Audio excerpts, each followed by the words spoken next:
It's getting hot out here. Glastonbury revellers strip to their bikinis, shower each other with water and lie under hedges to escape a 31°C scorcher as paramedics treat dozens for heatstroke.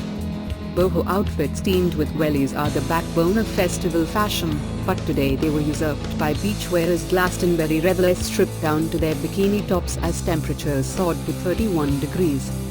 As some 200,000 people descend on the site, fans risked heatstroke on the Somerset festival's 30°C hottest ever day, beating the record 27.3°C set in 1989 and 2010, Met Office records show.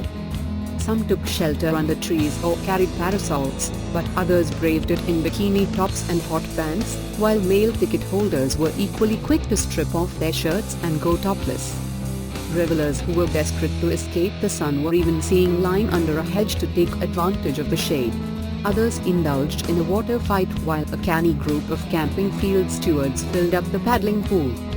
Dozens of people had to be treated for heat stroke after waiting for hours to get into this year's Glastonbury on possibly the hottest day in the festival's history.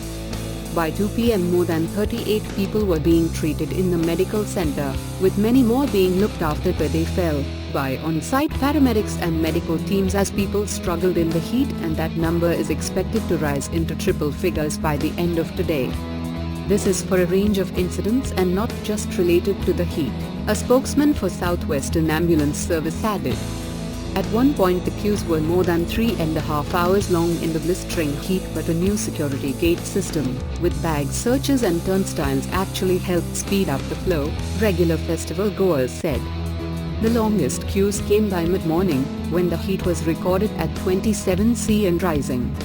People arriving were channeled into a special queuing field and meandered around a series of barriers before being let inside in groups of around 100 into the security zone entrances. Even by mid-morning the heat was taking its toll, and medical staff and stewards were advising people to make sure they had hats and water before entering the back of the queue. A spokesman for Southwest Ambulance said, "If you are heading to the Glastonbury festival, it is really important you take plenty of water with you, wear a hat and put on sun cream." Long queues are expected at the festival entrance as extra security checks are put in place, he added.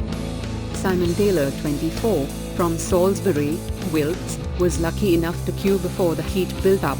"It's not been too bad," he said as he waited at the head of the queue to enter the security zone. "We got here at 6:50 am, faffed around a bit, and then we've been queuing for just over 2 hours to get to this point," he said. The numbers in the queue dropped off by midday as temperatures hit 31°C and continued to rise, and those emerging from the entry process said they had only had to wait half an hour in the heat. Before Wednesday, the hottest days at the festival were in 2010 and 1989, when temperatures reached 27.3°C, and in those years, revellers were left with heat stroke and exhaustion. However, the spokesman urged those traveling to the festival to wear a hat and sun cream and take plenty of water. While going to a music festival may conjure up images of being left covered in mud and looking the worse for wear after several days of partying, image-conscious revellers were determined to at least start off looking their best. Female festival goers turned up this morning as the gates at Worthy Farm in Somerset opened with their hair in rollers.